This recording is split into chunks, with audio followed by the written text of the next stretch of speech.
Everyone. Welcome to the meeting. We're going to give it a couple of minutes to allow everybody to join.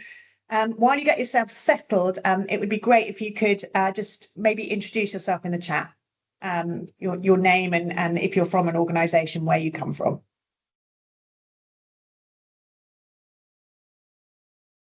Wow, it's great to see so many people joining. Welcome, all of you. Numbers are ticking up. Just while we wait a couple of minutes for people to get settled, if you wouldn't mind putting your name and which organisation you're from in the chat, that would be brilliant to see who's here.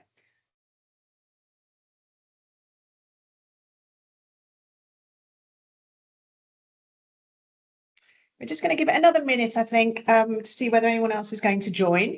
And if they join late, that's fine as well. And lovely to see all the introductions from people and such a diverse range of organisations that you're joining from. Fantastic to see you all.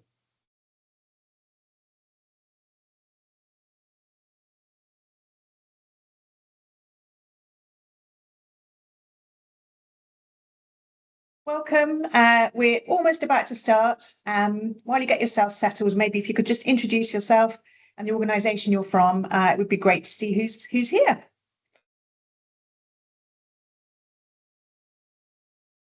Okay.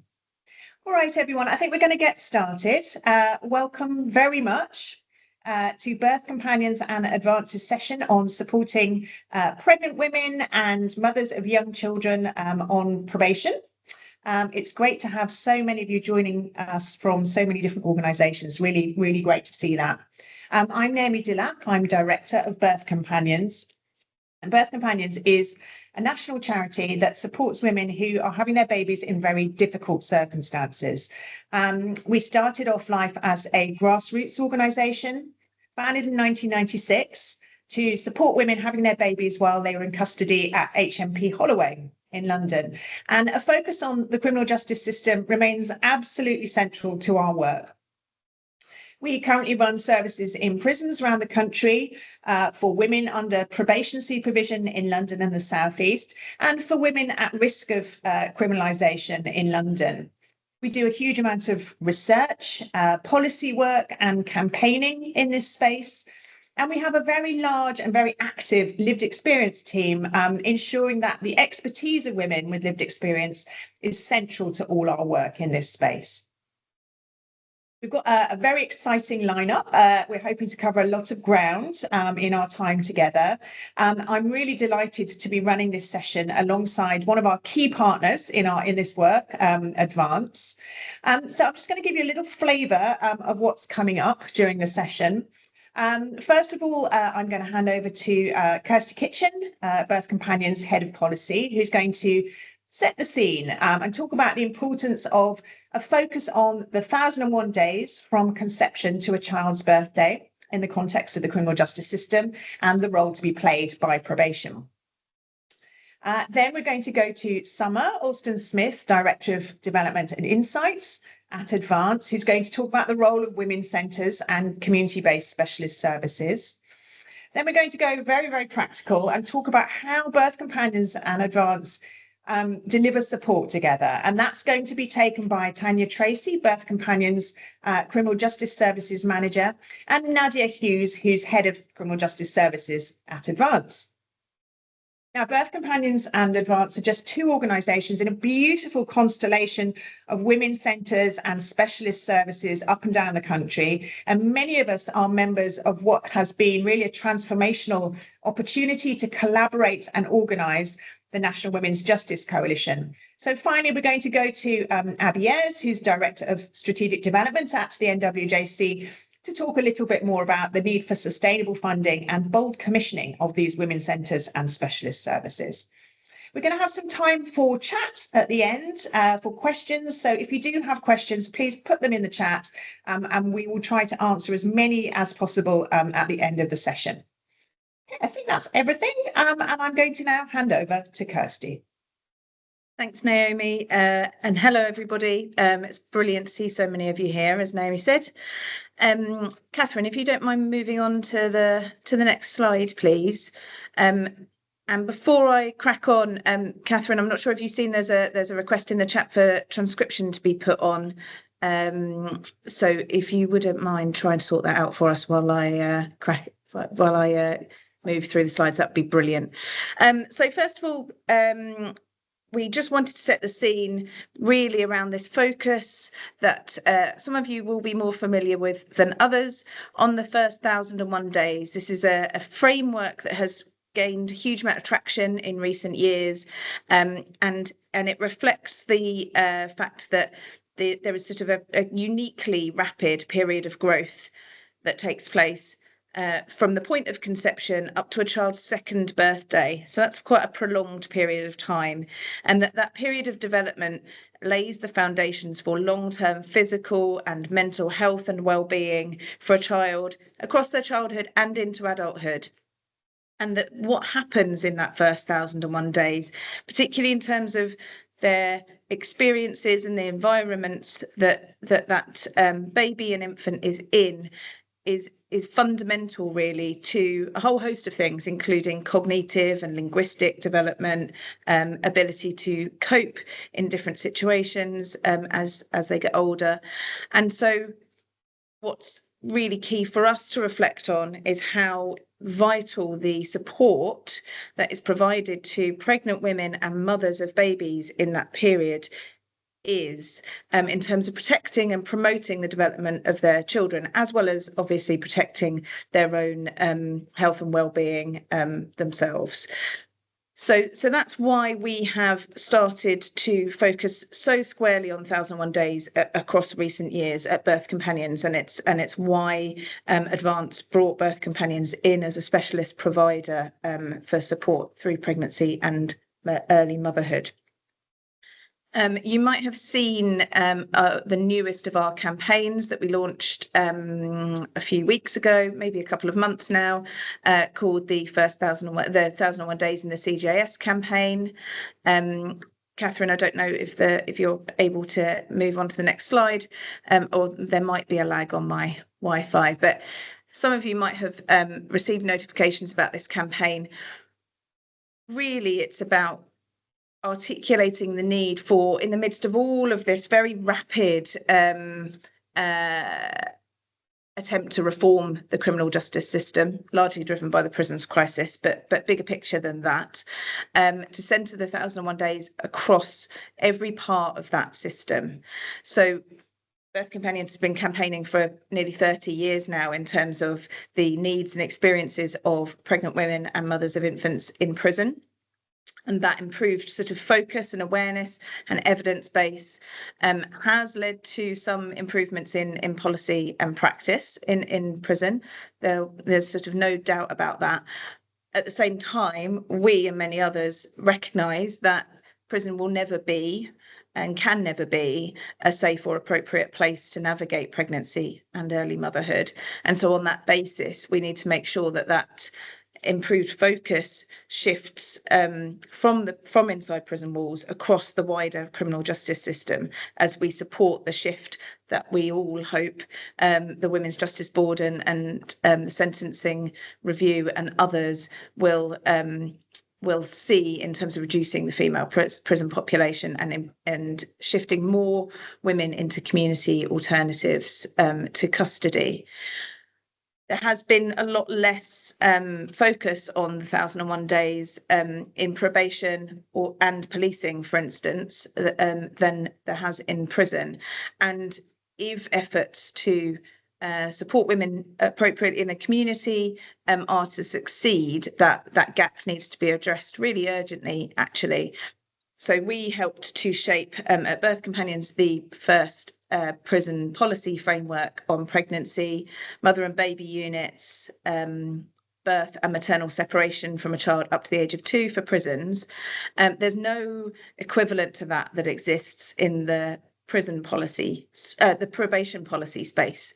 So if we're going to see more women being supported through probation, and community orders or suspended sentences or deferred sentences, for instance, we really need to make sure that there's robust policy in place.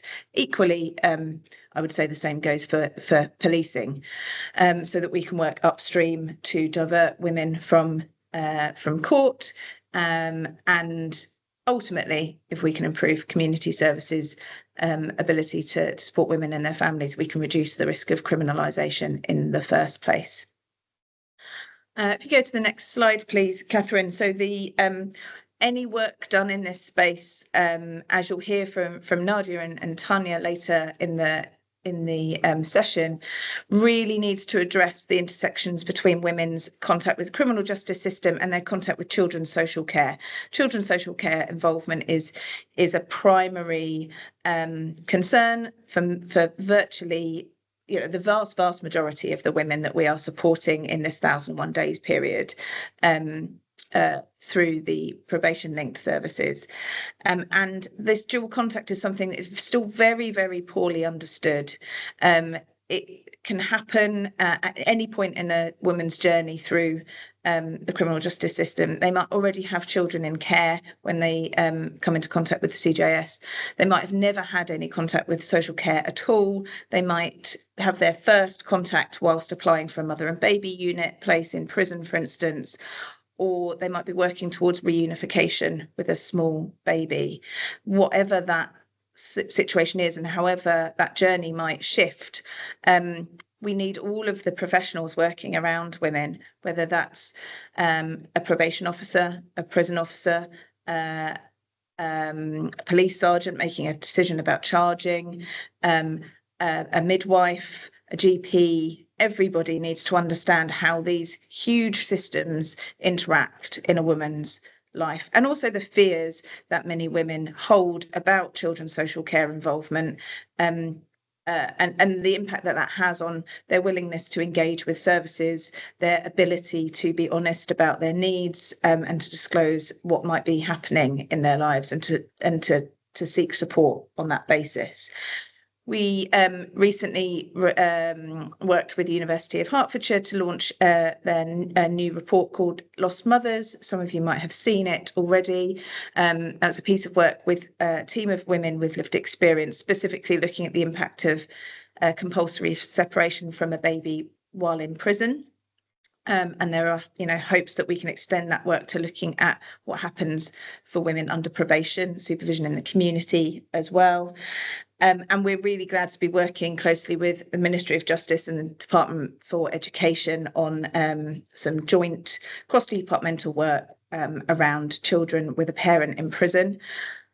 But probation, we'll see these women very, very often, and may not be, very well versed at all in the ins and outs of children's social care, which is an incredibly complex system. And it's worth bearing in mind that probation and social work used to be the same profession until they were separated, carved out, and actually the sort of gaps that have emerged in terms of each area's understanding of the other are really, really quite stark in many parts of the country.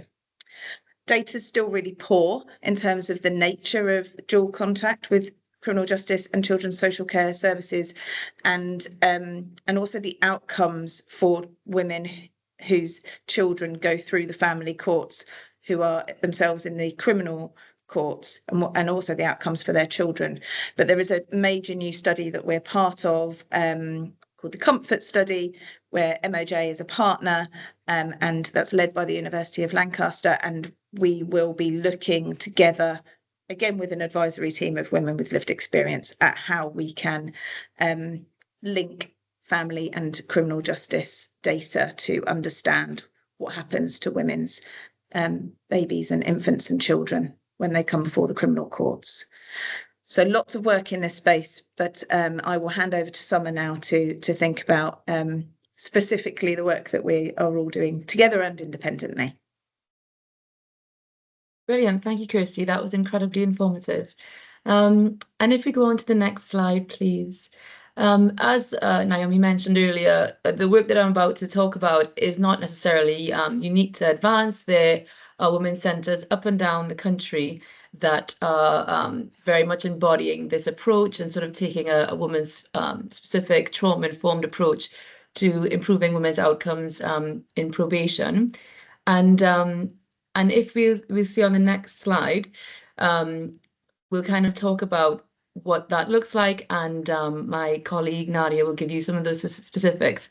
But certainly the work that we do in Advance is very much about creating a safe space in the community. So community-based support is very much a focus for us that allows women to get the support that they need in the way that they need it. So whether that is through that one-to-one key work, whether that's in bigger groups and engaging in the Women's Centre activities that are available to them from specialists, but also from their peers, that's certainly a way that we think is best suited to engaging women in this process.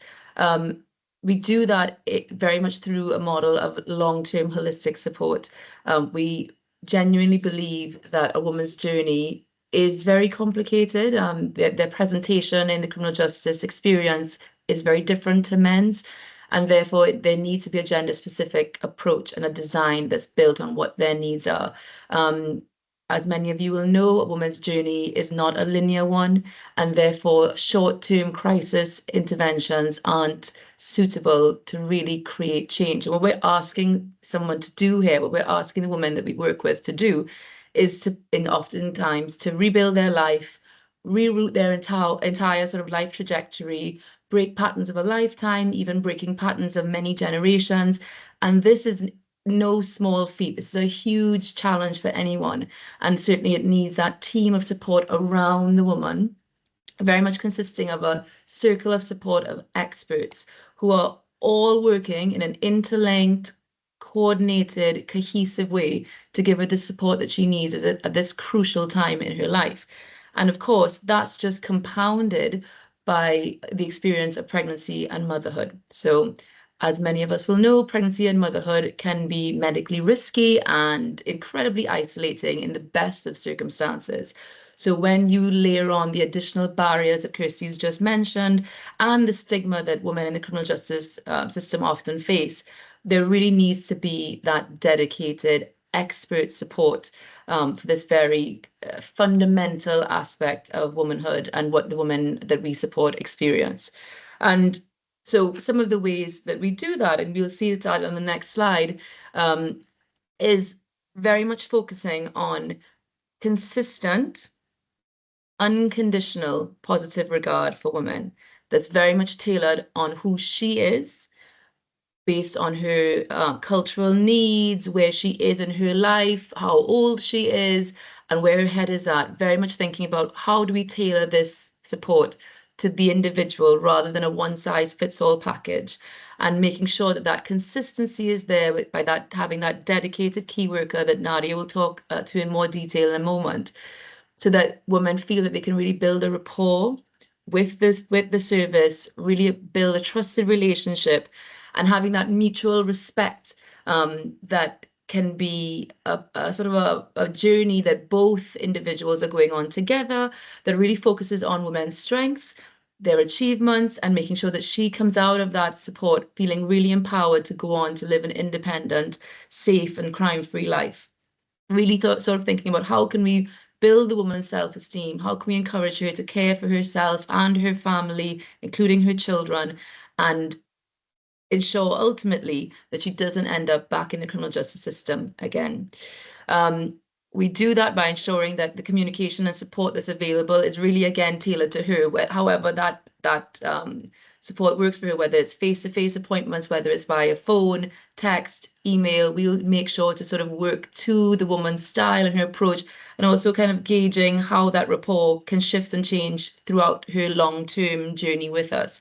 So oftentimes women might be hesitant to engage in the beginning and want to sort of engage via text and email, but that might build where they are then sort of active participants in the activities that we have at our women's centres and are building a pro-social community around them, not only with their key workers, but also with their peers. And you'll see there are lots of icons about the type of work that we touch on, so across the women's rehabilitative pathways. And that's because the sort of practical help that we aim to offer is tailored to look at the breadth of barriers and challenges that the woman is facing and helping her navigate those already complicated systems for anybody, that are made even more complicated by the experience of criminal justice. So getting a job with a criminal record, for example, we help women navigate those practical needs by having an individual key worker who's sequencing that support for her, working within a coordinated network of specialists and experts. And that could be looking at how we apply for applications for housing and benefits, grants for household items, supporting with food bank vouchers, ID documents for themselves and their children, referrals for refugee support, linking up clients with IDVAs for domestic abuse support, appointments with GPs, attending with women to go to appointments if there's a real reluctance and hesitancy to do that, arranging therapeutic one-to-one support.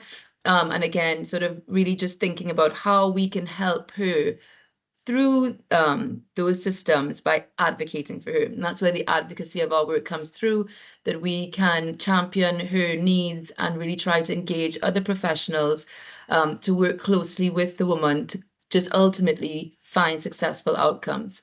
And again, a key way that we do that is through that advocacy and partnership. So whether it is the kind of close working relationships that we have with our trusted commissioners, or that network of women specialists that we talked about earlier, they're very much been deliberately formed to wrap around this woman and think about how we can have experts at the ready that we can help her sort of link into with us in a seamless, consistent way. That's another sort of key aspect of how we work in partnership in this model, but also with our statutory partners as well. So whether they're statutory organisations, be it mental health or housing agencies, how can we use those professional links that we have to really advocate for the woman's needs and improve the outcomes and better assist other professionals to understand where she's coming from and understand her circumstances, which isn't often necessarily very well known in either the criminal justice experience isn't necessarily well known in other statutory bodies all the time. And the other sort of cornerstone of this model in its original conceptualization is very much, as Naomi said, was around peer support. And so the role of peer mentors and that sort of service user feedback loop in terms of thinking of what do women need and how can they share that experience with other peers, and how can that sort of having one-to-one relationships with others who've been through the same lived experiences as them really support them with a sort of a listening ear, a caring and encouraging mentorship relationship to sort of help them kind of see that there is a different future that others have been able to achieve, again, in collaboration with the key worker and other professionals involved. And so thank you so much for listening. I hope that for those of you who weren't aware of this approach, that it's an interesting and exciting different way of conceptualizing a way of supporting women through the criminal justice system. And I'll hand over now to Nadia to give you more details about how that looks like on the ground. Hi everyone. So we've heard about the real need and the core kind of principles around our women's centres and our sites. So really what I want to touch on is actually pulling back and looking operationally what that journey looks like for the women that come into our centres. Catherine, if we could jump to the next slide, please. So often what we find is that most of our referrals, all of our referrals will come through our services through either the community probation management teams, the prison management teams of probation, or our prison in-reach teams as well. So we currently have teams in HMP Bronzefield and HMP Peterborough. And so for us, this is the earliest opportunity for us to really identify what those needs are, particularly women that are in the stages of pregnancy, need that support, or actual support around motherhood. So this is the real earliest point for us to kind of link in with pregnant women in particular. And so once we've received those referrals referrals in, the next step, as you'll see on the screen there in the flowchart, is really about that dynamic needs assessment that Summer touched on earlier. So it's a real opportunity for us to look more widely at what the needs are for that particular woman. Unfortunately, on our referrals, we won't always get the information around what her needs are around motherhood or pregnancy. So this is really, really key for our operational teams to really speak with that woman and hear from her what she experiences barriers to be, what she experiences in terms of any gaps or development, or actually what she feels the support is going to look like for her. And so what we do in these initial assessments is we pull on then those needs pathways that have been identified from probation, and we also pull in what the voice of the woman and what she feels that she needs, and we frame that around the Justice Star framework, so looking at those 10 areas of needs. But we pull all of that together to then move on to the next step, which is a co-collaborative approach to her support plan. So really hearing what the needs are from both professional practitioners and the women we're dealing with, actually working with her to look at how we're going to meet those needs.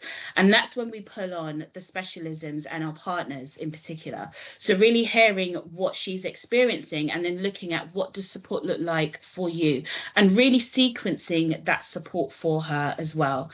Now, some of the appointments that she has with us will be mandatory, so they will be linked into her rehabilitation activity requirements, which are court ordered, and those that will come through probation. But the rest of her support will also be linked into the areas that she has identified.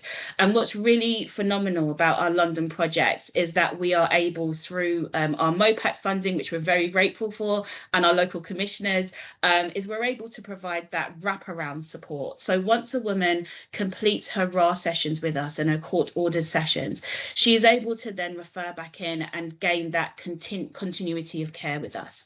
And often what we find is there are a lot of connections that are built up through that initial stage with us, and women want to continue that. And as you've heard from Sama, we have various specialist key workers, we have our advocates that work with us, and also our peer mentors who do have that lived experience as well, that really adds a real layer of value, I think, to the work that's provided. But for the women, it really does help to kind of stabilise that emotional well-being as well for the women.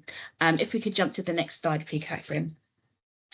So what you'll see on your screens coming up is really, the process and a summary of the work and our support of mothers in criminal justice. But what I really want to pull on this slide is around the referrals that we make to birth companions and the reasons for that. And we understand, the process of going through pregnancy and motherhood is incredibly isolating, as we've heard before, and can be really difficult to navigate. And so it's important for us to work in a really holistic way. And it's at this point that we look at our referrals into birth companions as well, and ensuring that that support is person-centred. And so we will do that to really pull on the specialisms. We do that, as I've mentioned, to look at that continuity of care for a woman, but also to look at that inclusion for her and that empowerment for her, and ultimately ensuring that her voice is centred to that and she has autonomy over that support. But it's got to be specialist, right? It's got to speak to what she's going through, and that's why it's really important that we link in with our partners and our statutory agencies as well. So what I'll move on to really, really quickly is just a case study that kind of succinctly pulls together the work that we do together with birth companions. If we can move to the next slide, Catherine. We have the case study of Clara, which is on your screen. So I'll just pull out some of the salient points from this. But Clara initially came to us as a survivor of domestic abuse, having experienced really severe trauma. She had her child, and obviously in her relationship with her child's father, was seeking support. And so she came to us at a point of being referred in with really high levels of anxiety. She had postnatal depression and lots of physical needs that just were not being met, and she was incredibly isolated at that time. And so what we're able to do through our specialist key workers is go through that process that I've just spoken about. So really look at what is the support that Clara needs, what is she experiencing, what is she saying that she wants to get to, and how can we guide her through that process. And we were able to build plans with her to look at her substance misuse, look at the mental health aspect of the support that she required, but also gain that insight into the trauma that she had experienced, and look at actually where we can make that specialist referrals as well as support her through that. What we were able to do as well is then link in with birth companions who were able to provide a wealth of support for Clara, particularly around the child protection process. So we worked really collaboratively to support Clara through that. And what we were able to see is that transition from somebody who felt like they had no voice, someone who felt like they were just a number, just a diagnosis, to someone having autonomy and having a voice and being able to advocate for herself and advocate for her child, which is ultimately where we want all the women that come through our doors to be at a place of. So it was really phenomenal, and we were able to kind of execute that through working collaboratively. And I think for Clara to see two agencies working so closely together, not having to constantly repeat her story, not feeling like she wasn't getting anywhere, but being really clear on what the support was that she was getting and actually how we worked was really beneficial to her, and I think aided her empowerment in that. So that's kind of a whistle stop really of what operationally it looks like. And I'll hand over to Tanya to give us a bit of an insight into that process with birth companions. Thank you, Nadia. So I'm going to talk about what happens when a referral comes into the service at Birth Companions. So when a referral is received from an advanced key worker, the woman is contacted usually within a few days. And we also keep the key worker updated with progress on this. We know that engagement can take time, and patience and flexibility is really essential at this moment. So participation is voluntary, and it's shaped by each woman's unique needs and wishes. Importantly, women choose to engage with birth companions. They can pause, they can stop whenever they wish, but in most cases they do continue to engage. And as already mentioned, our approach is trauma-informed and it's women-led, and this is central to the way we work within this service. We listen first and we respond to what matters the most to women. The support offered is remote. It's also offered in person in London to ensure that it's accessible as possible. But the majority of women choose to be supported over the phone, via WhatsApp or via video calls, and occasionally women request to meet face to face. And this usually takes place at one of the London-based advanced women's centres or in a neutral location like a coffee shop or a library. Okay, next slide please, Catherine. So our coordinator provides emotional, practical support, advocacy, and specialist antenatal and postnatal care, as well as education. So examples of this are arranging a baby box for pregnant women, and in the baby box that includes like essential items for baby and new mums. Also, we advocate with other services that are involved in a woman's life. We have also done online pregnancy yoga stretching. We've supported a woman with their birth choices, and also, as already mentioned, attending child protection meetings for emotional support. So we maintain regular communication with the advanced key workers, ensuring consistent support and flagging any gaps early. And we know that this joined up approach allows us to address challenges promptly, giving women confidence that they are heard and supported. And we know this is crucial in building trusting relationships. The next slide, please. Thank you. So most women referred to birth companions have children's social care involvement. Many are survivors of domestic abuse and are living in unstable and insecure housing. And before engaging with birth companions, we have found that they have found it difficult to engage with community services and statutory services in the past.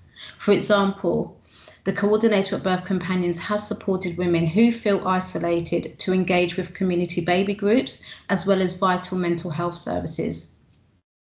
And as mentioned previously, we provide dedicated support during child protection meetings and processes, including attending conferences and any meetings alongside the women.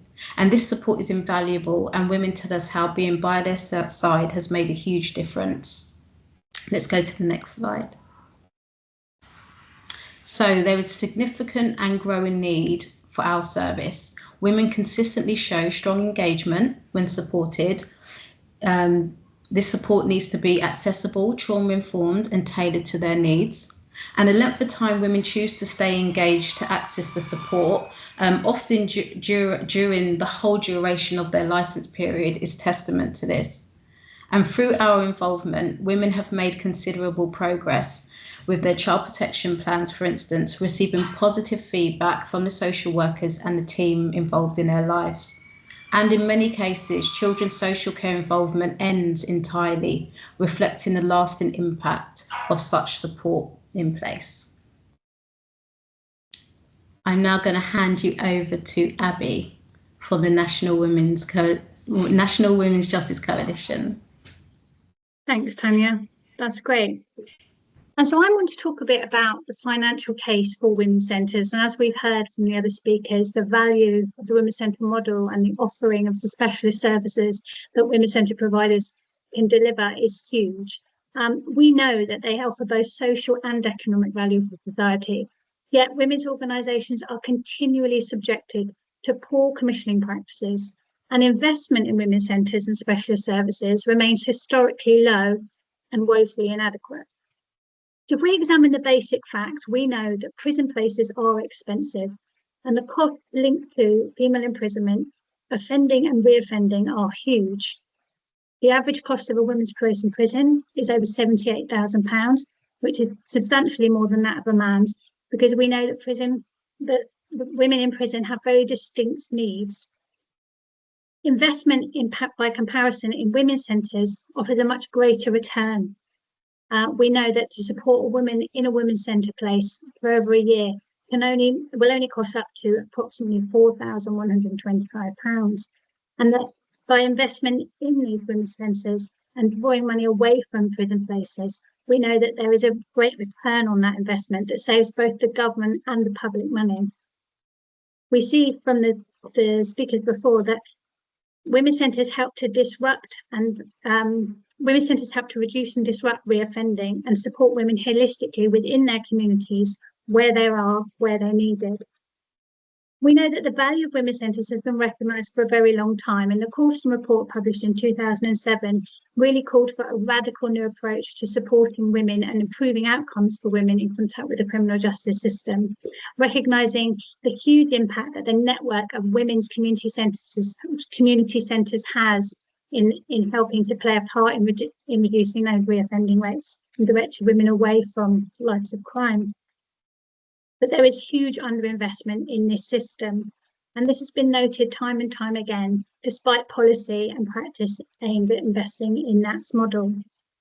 In 2022, the Justice Committee directly cited a lack of progress made against the recommendations outlined in the Coulson report, and drew attention to the fact that the female offender strategy developed in 2016 that specifically aimed to reduce the number of women in prison was also failing in its mission, largely due to a lack of investment in community-based alternatives, specifically women's centres and specialist services.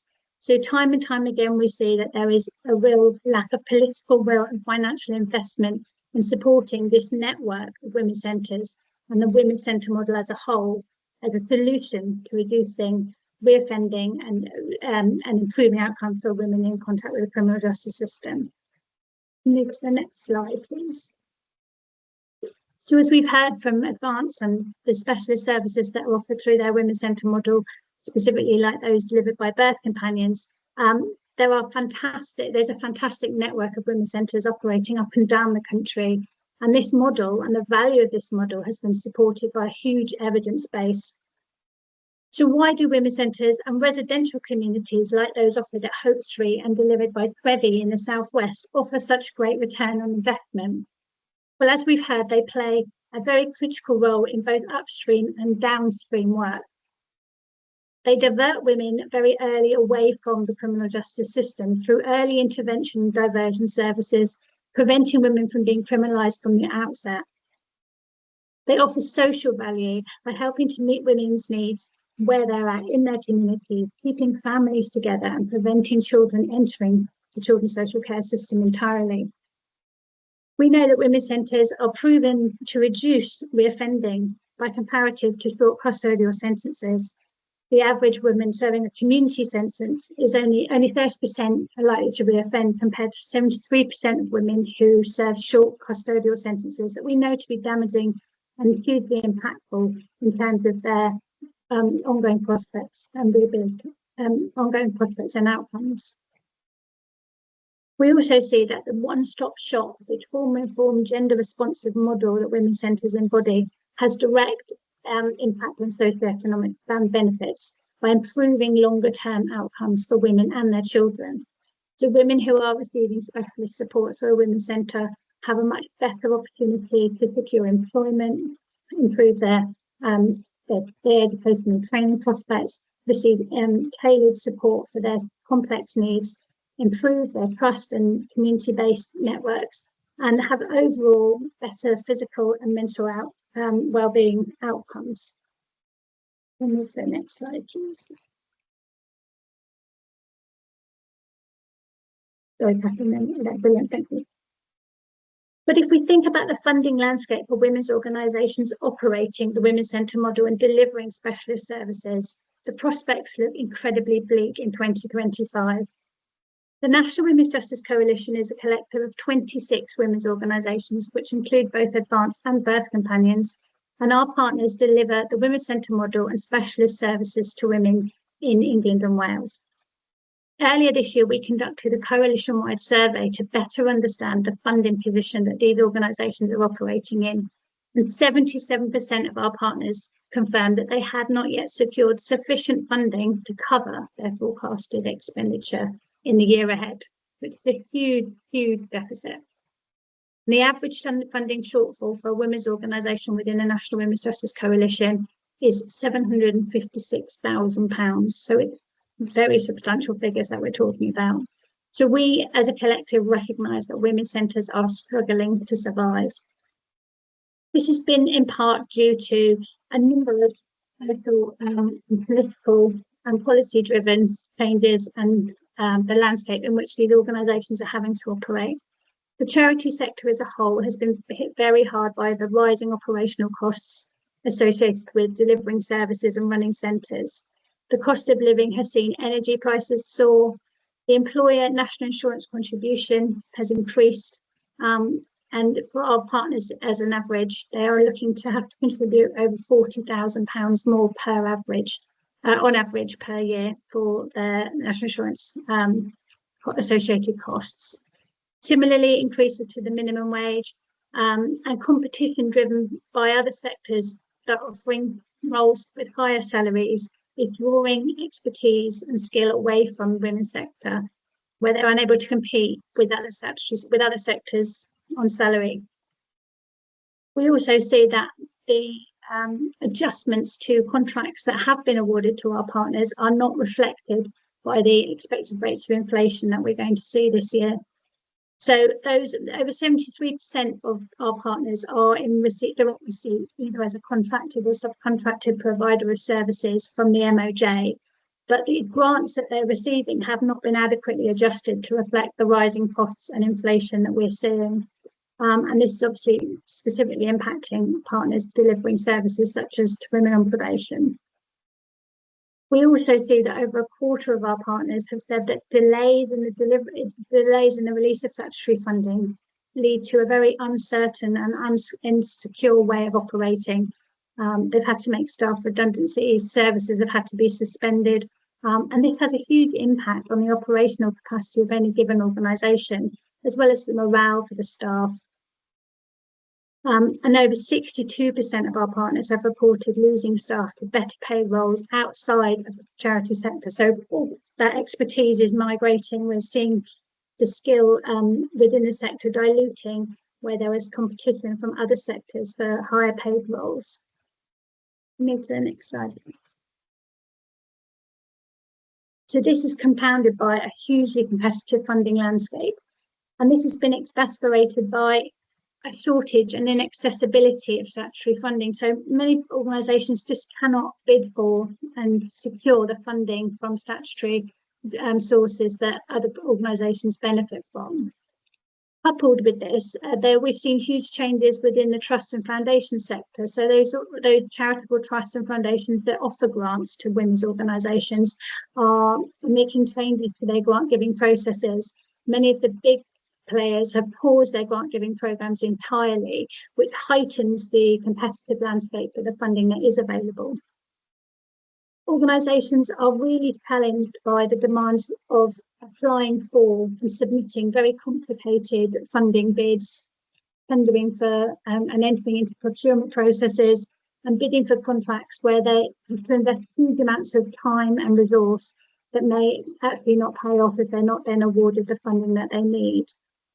And when funding is awarded, we're seeing that it doesn't represent the true costs associated with delivering the Women's Centre model and specialist services. So organisations are often having to plug the gaps with their reserve funding or having to make very difficult decisions about what they can and they cannot fund. Similarly, when grants are awarded, we're seeing that they're often awarded over very short-term periods and funding cycles are quite restricted. And then when those contracts are up for renewal, or if there's potential for extending those contracts, a lack of timely decision-making really affects the stability of an organisation and its operating capacity. We see that playing out in staff retention rates and having services needing to be suspended as they're no longer able to be funded until such time as funding decisions are made or extensions are given to grants or contracts.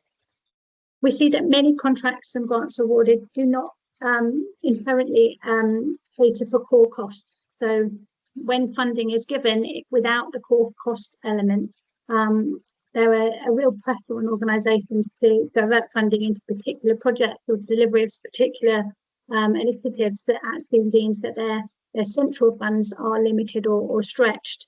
And this is really a challenge for women's organisations who are looking at the funding landscape, trying to find the opportunities and are being told, no, you need to adapt, you need to innovate, you need to come up with new ideas for us to want to fund you. When actually we know that the Women's Centre model works. We know that the specialist services that have been described today by Advance and Birth Companions are having an impact. So the need to innovate, the need to change and switch up the offering is really unsubstantiated and causes a great pressure amongst the sector. As I've said, the increases to operational costs and running costs are continuing to rise, and this is not being reflected through incremental increases to grants. And we see in general that commissioning practices as a whole are woefully inadequate. There's a real lack of consultation with the women's sector. There's a real omission here in terms of the opportunity to capitalise on co-commissioning models that would centre women's organisations in the design of their contracts and the way that they're funded, and would really help funders, trusts and foundations to better understand the need that women's organisations have, where they need to dedicate their funding, where the money needs to go. But without that consultation, without that co-commissioning approach, there's just not those opportunities.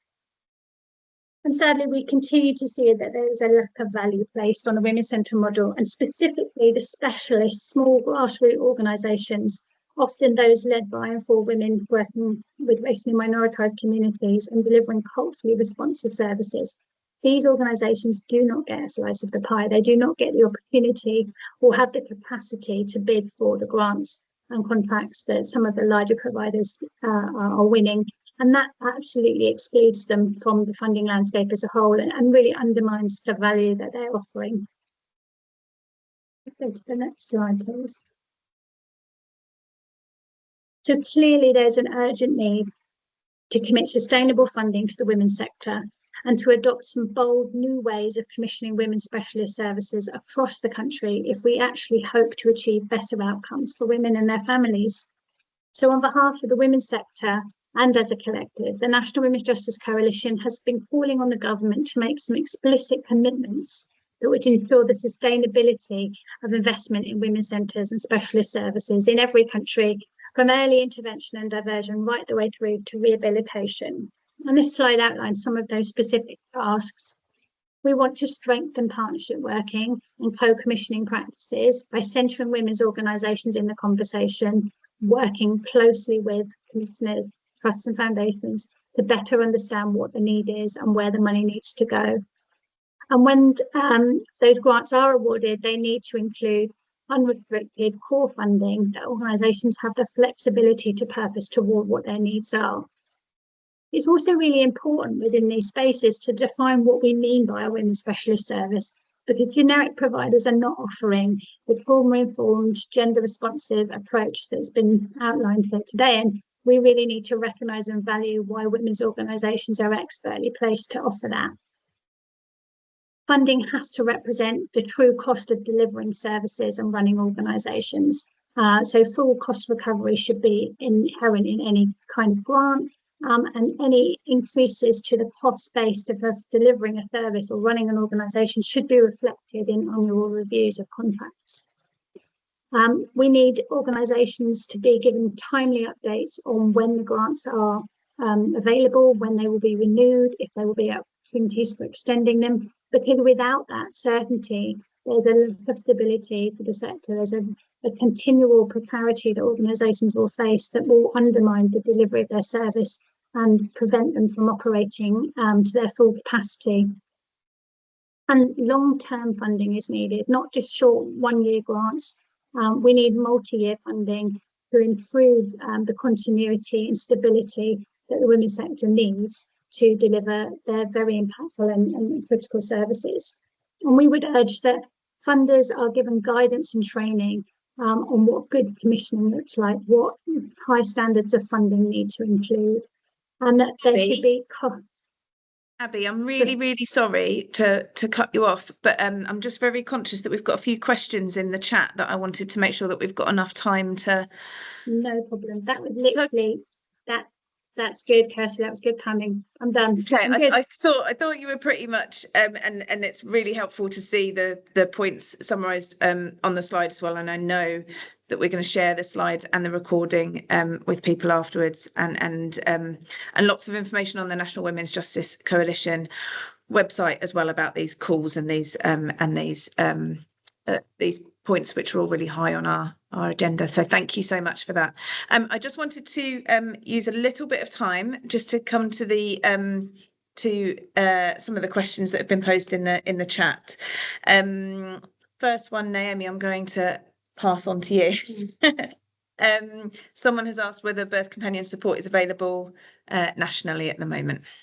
Yeah, unfortunately, no, it isn't available nationally in the kind of form that we're talking about in this webinar. I have to say that Advance have been really visionary in allocating some of the provision that was negotiated through the Commission Rehabilitative Services in London and the South East, and through the sort of input of MOPAC as well. This was a co-commissioned arrangement, and they decided to use some of that money to get birth companions to bring in the specialist support for pregnant women and mothers of young children.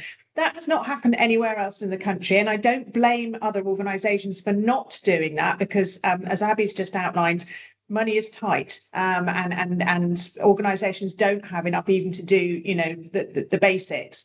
But we were really lucky to be working with Advance, who really put a huge amount of priority, into this area of work. I'm really hoping that as we come through to another round of commissioning of these kind of services, anticipating what happens in the next couple of years, that actually the need for these kinds of services is recognized much more widely and built into that commissioning process.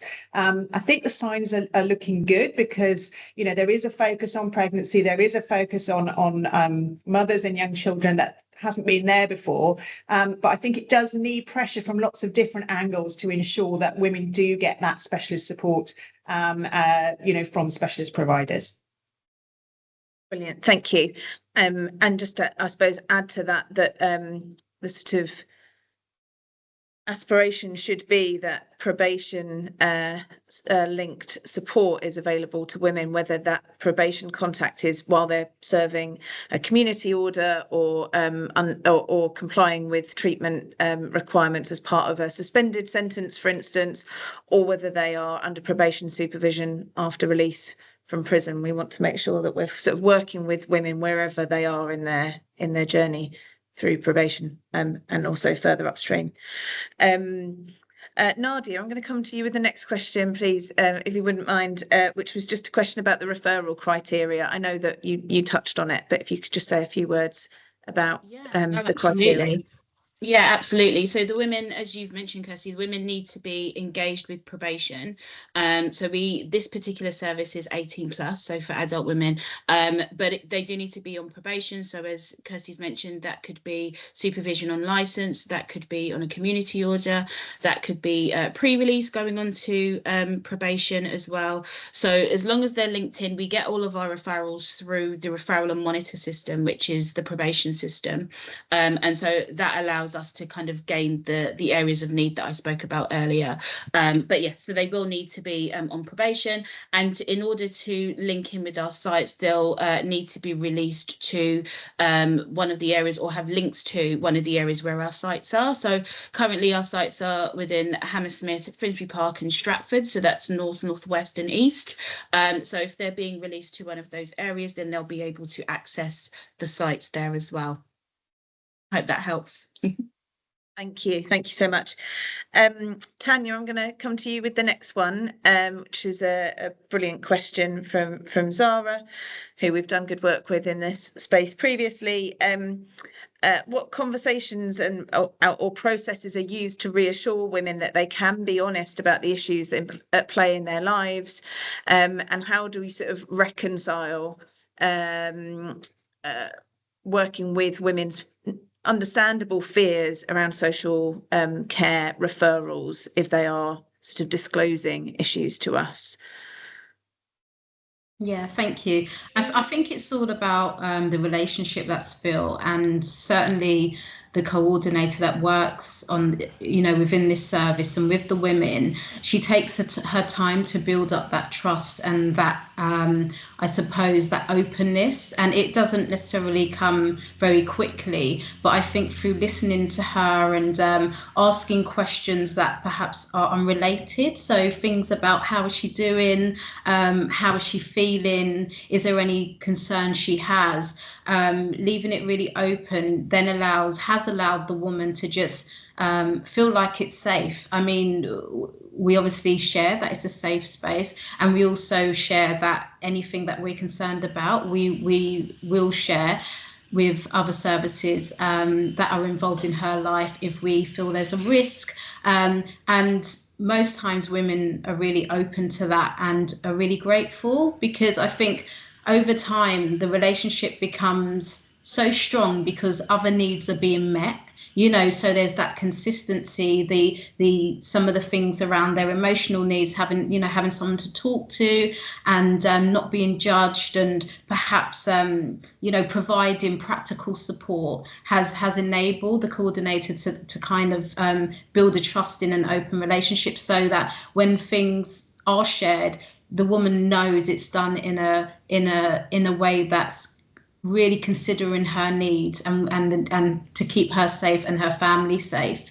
And because we do support the woman through any process she's going through, so if we think about children's social care, we are there by her side to advocate and support and to ensure that she's aware of everything that she's going to be involved in. And so if we don't step away and we stay by her side, again, that makes her feel assured, that we're here for her. Thank you. Thanks, Tanya. That's brilliant. And just to add to that I know that there is a lot of conversation happening across children's social work teams and the criminal justice system at the moment around these questions for improved support for children with a parent in prison. I hope that will expand to, children with a parent who has criminal justice contact more generally. But that culture of supporting disclosure of need and having appropriate responses to that, measured, proportionate and supportive responses is a big topic of conversation, which is necessary and reassuring. Summer, I wondered if I could just very quickly ask you the question that's been posed about how statutory services can support the women's sector in light of everything that we've shared today, and particularly some of the stuff that Abby was talking about. It's a great question. We spend a lot of time and energy in all of the services that we run, our domestic abuse services, our service for young women and girls, to try to work collaboratively with statutory services. So that involves right up from sort of engaging with senior managers across community safety teams, for example, working with, you know, senior police officers, etc., to try and get buy-in at that level. But certainly all of our teams then try to work collaboratively and encourage sort of a culture change throughout statutory organisations and with the professionals that they work with. And I think that the answer to that really is, we try, from our point of view, we try to show how this approach works.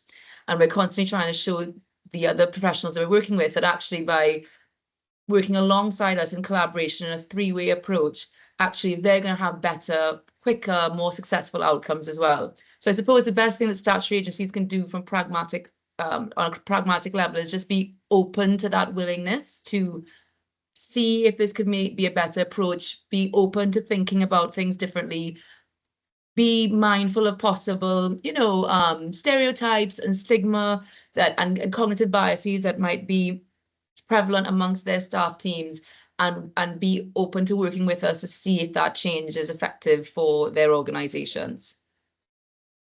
Brilliant. Thank you. Thanks, Summer. Tanya, then, this is a conversation we could continue, and I would definitely hope we will continue in different forms. So this isn't the last of things, but Tanya, I'll just hand over to you to do a very short closing note, if that's okay. Yeah, of course. So thank you everyone for attending today.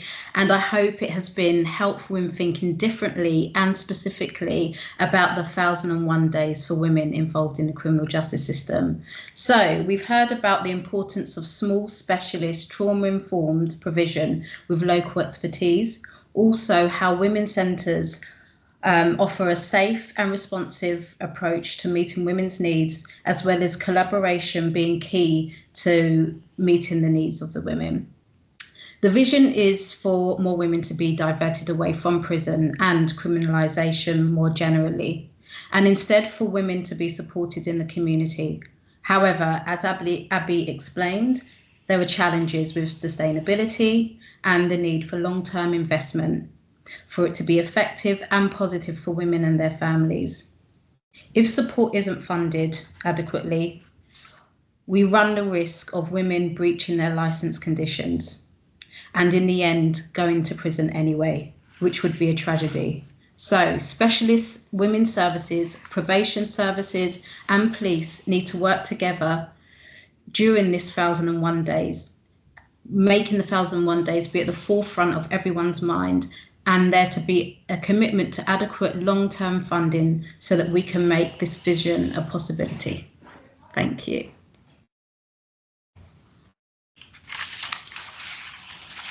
Thank you so much, everyone, for joining us. We managed to finish just 2 minutes over time, which is pretty impressive for a 60-minute joint presentation as well. So thank you.